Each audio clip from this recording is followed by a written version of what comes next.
يلا نجرب. هنا بقى بدأت كده ان انا اخد التنت، اي لون تنت عندك عموما هينفع للموضوع ده.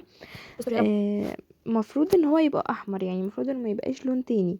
فتنت بقى ينفع روج لونه احمر يكون كريمي كده، هينفع اي حاجة.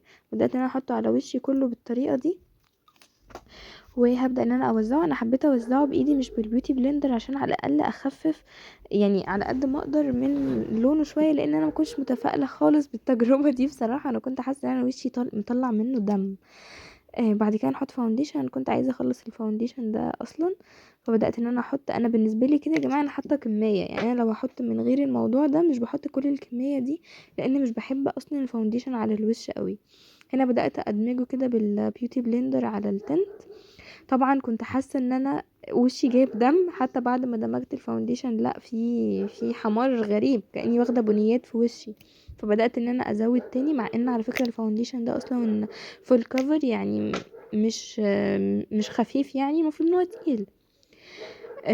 ف ده كده كان بعد ما دمجت. طبعا الوش كله كان مورد، زي ما بيتقال ان التجربة دي المفروض انه هيخلي الوش كله مورد كده بشكل حلو. لكن كنت حاسة ان في حاجة مش طبيعية، وان وشي كده كله احمر بطريقة اوفر. بصراحة تجربة مش هتتكرر تاني. هنا كنت بوريكم الشكل النهائي اللي ما كانش اصلا باين في الكاميرا قوي. لكن يعني احنا ممكن نحط على منطقة الخدود بس قبل الفاونديشن، وبعدين نحط فاونديشن.